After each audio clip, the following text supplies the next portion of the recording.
മുതൽ നീ പാട്ട് വെക്കരുത്. നീ എന്താ കരയുന്നേ?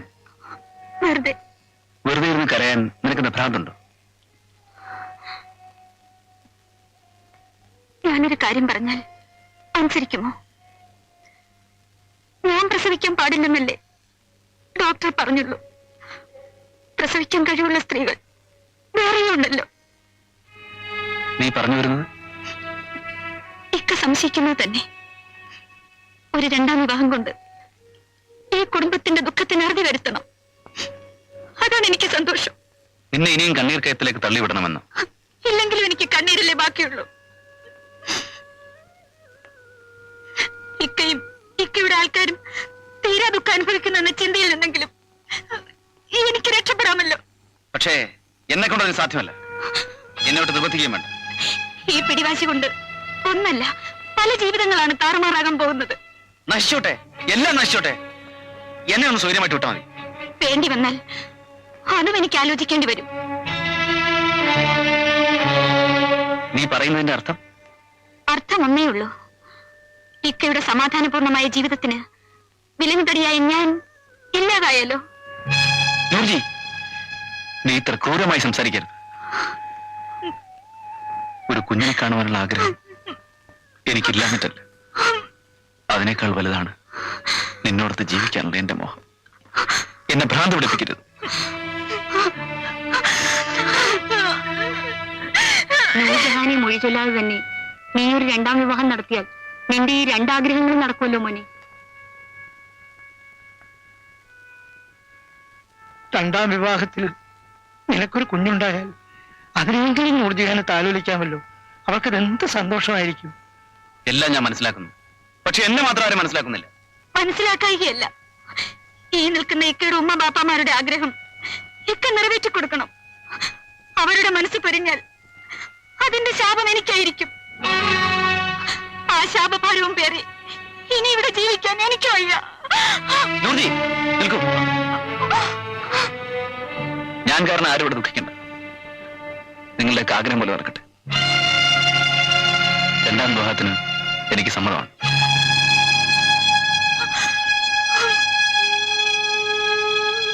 പണ്ട് മുതൽക്കേ ഇവളെ ഷമീറിനെ കൊണ്ട് കെട്ടിക്കണം എന്നായിരുന്നു എന്റെ ആശ. അതിനായി ഒത്തിരി ഞാൻ ശ്രമിച്ചതുമാണ്, നടന്നില്ല. യാ റബ്ബിൽ ആലിമീനായ തമ്പുരാൻ ഇപ്പോഴാണ് അതിന് വിധിച്ചിരിക്കുന്നത്. അപ്പോൾ ഷമീർ ഇതിന് സമ്മതിച്ചോ? പിന്നെ സമ്മതിക്കാതെ? അപ്പൊ നൂർജഹാനോ? അവളെ കളയാൻ പറ്റില്ലല്ലോ. ഷീജ രണ്ടാം ഭാര്യയായിട്ട് എന്താ പറ്റില്ലെന്നുണ്ടോ? അങ്ങനെയൊന്നുമില്ല. എന്താ മോളെ നിന്റെ അഭിപ്രായം? എനിക്ക് സമ്മതക്കുറവൊന്നുമില്ല. ഉണ്ടാവില്ലെന്ന് എനിക്കറിയില്ലേ. ഇവൾക്ക് ഷമീറിന്റെ പ്രാണനാ. പിന്നൊരു കാര്യം, സ്ത്രീധനം 30,000 രൂപ തന്നേ പറ്റൂ. കല്യാണത്തിന് മുമ്പ് അത് കിട്ടുകയും വേണം. നിന്റെ ആങ്ങളെയായി ഞാനും തരുന്നു സ്ത്രീധനം. പോരെങ്കിൽ ഷമീറിന്റെ രണ്ടാം കല്യാണം.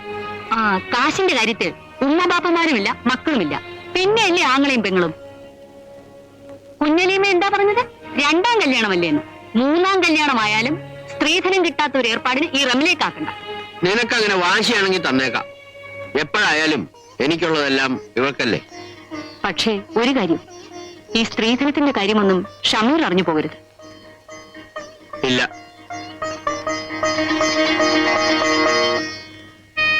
ഷമീർ വേറെ വിവാഹം കഴിക്കാൻ പോണെന്ന് കേട്ടല്ലോ. അത് ശരിയാണെങ്കിൽ എനിക്ക് എന്റെ മോളെ മൊഴി കിട്ടണം.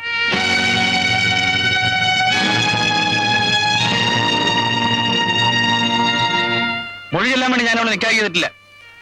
എന്റെ മോളെ നിന്റെ രണ്ടാം ഭാര്യയുടെ വെപ്പാട്ടിയാക്കാൻ എനിക്ക് സമ്മതമല്ല. അവളുടെ ഇവിടെ ആരുടെയും വെള്ളാട്ടിയാവേണ്ട കാര്യമില്ല. ഷമീറിന്റെ ഭാര്യയായി തന്നെ ഇവിടെ കഴിയും. അത് ഞാൻ കുറെ കണ്ടതാണ്.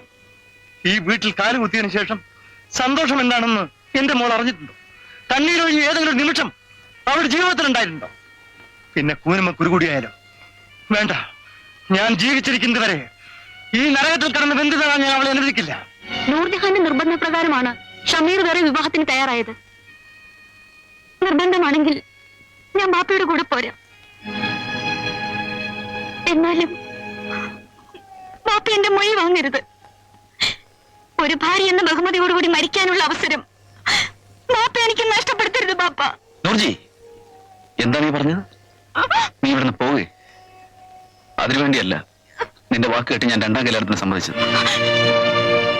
ഞാനിവിടെ താമസിക്കുന്നത് ഷീജയുടെ സന്തോഷത്തിനൊരു ഭീഷണിയായിരിക്കും.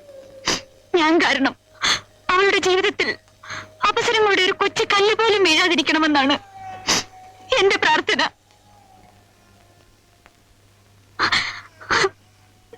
എന്നോട് അല്പമെങ്കിലും കനിവുണ്ടെങ്കിൽ ബാപ്പയുടെ കൂടെ പോകാൻ എന്നെ അനുവദിക്കണം. എന്റെ അനുവാദം കിട്ടിയിട്ട് നീ ഒരിക്കലും പോവില്ല. എന്ന് വെച്ചാൽ ഞാനൊരു മൊഴി ചൊല്ലപ്പെട്ട പെണ്ണായി നിത്യദുഃഖിതയായി കാണണമെന്നാണോ ഇക്കയുടെ ആഗ്രഹം? നിന്നെ മൊഴി ചൊല്ലേണ്ട ഒരവസ്ഥ എന്റെ ഈ നാവിന് വന്നുകൂടുകയാണെങ്കിൽ ഈ നാവിൽ നിന്ന് പിന്നീട് ഒരിക്കലും ഒരു കൊച്ചുവാക്ക് പോലും ഈ ലോകം കേൾക്കില്ല. ഇക്കയുടെ അതിര് കവിഞ്ഞ ഈ സ്നേഹമാണ് എന്നെ തകർത്ത് കളയുന്നത്. എന്നെ ഇങ്ങനെ ഇഞ്ചിഞ്ചായി കൊല്ലാതെ ഒരൊറ്റ നിമിഷം കൊണ്ട് കഴുത്ത് ഞെരിച്ച് കൊന്നിരുന്നെങ്കിൽ എനിക്ക് സന്തോഷത്തോടെ മരിക്കാമായിരുന്നു. തലോടിയ കൈകൾക്ക് നിന്നെ കൊല്ലാൻ കരുത്തില്ല നോച്ചു. നിനക്ക് നിന്റെ ബാപ്പയുടെ കൂടെ പോണം, അതല്ലേ വേണ്ടു. എന്റെ ആഗ്രഹം തന്നെ നടക്കട്ടെ.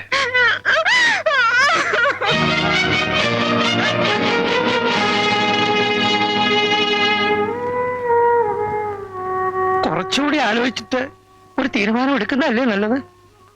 ഇല്ലളിയ, എന്റെ ആലോചനകളെല്ലാം അവസാനിച്ചു കഴിഞ്ഞു.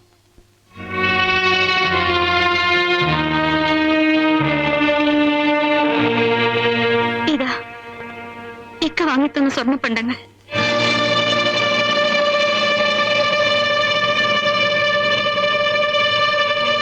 ഞാൻ മനസ്സിൽ കണ്ടത് നീ പ്രവർത്തിച്ച് കാണിച്ചു മോളെ.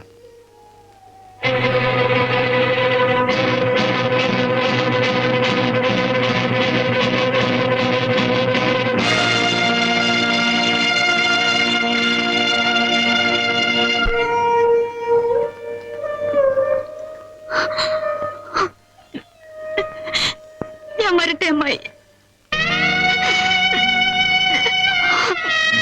വരട്ടെ മാമ.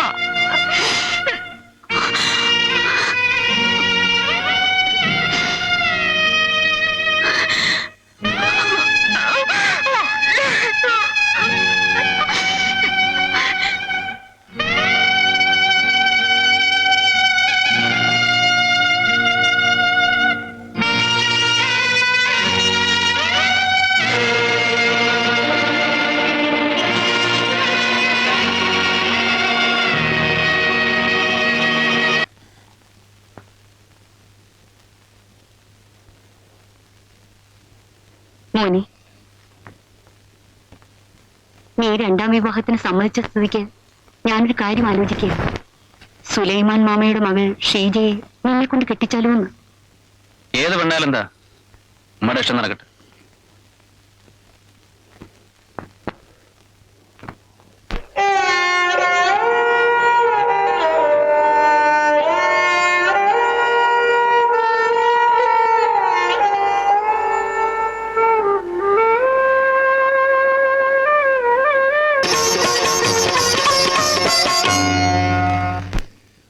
ഈ കല്യാണത്തിന് നൂർജഹാന്റെ സമ്മതമില്ലേ?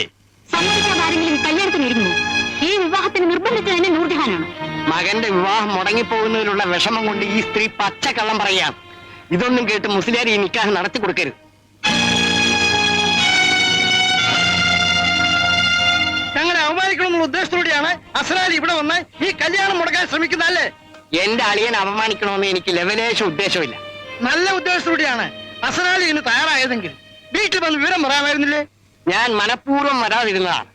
ഞാൻ അവിടെ വന്നിത് പറഞ്ഞാൽ ആരും ചെവിക്കൊള്ളൂലെന്ന് എനിക്കറിയാം. പ്രത്യേകിച്ച് അളിയന്റെ ഉമ്മ, അതായത് എന്റെ അമ്മായി.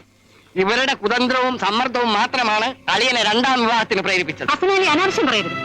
ഒരു കുഞ്ഞുണ്ടായി കാണാനുള്ള ആഗ്രഹത്തിന്റെ പേരിലാണ് ഷമീർ ഈ രണ്ടാം വിവാഹത്തിന് തയ്യാറായത്. ഒരു കുഞ്ഞിന്റെ പേരിൽ ജീവന തുല്യം സ്നേഹിക്കുന്ന ഭാര്യാഭർത്താക്കന്മാരെ തമ്മിൽ പിരിക്കുന്നത് പോലൊരു മഹാപാപം ഈ ലോകത്ത് വേറെ ഇല്ല അമ്മായി. നൂർജഹാൻ നേരിട്ട് വന്ന് പറയുകയോ അവരുടെ രേഖാമൂലമായ സമ്മതപത്രം കിട്ടുകയോ ചെയ്യാതെ ഈ നിക്കാഹ് നടത്താൻ ഞാൻ തയ്യാറാണ്.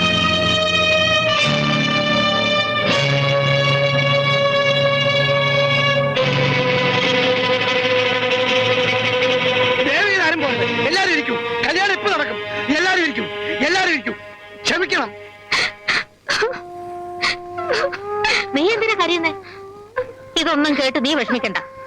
ഒന്നല്ല 1000 അസനാലിമാർ ഒരുമിച്ച് വന്നാലും ഈ കല്യാണം നടക്കാതിരിക്കാൻ പോകുന്നില്ല. മോള് കരയാതെ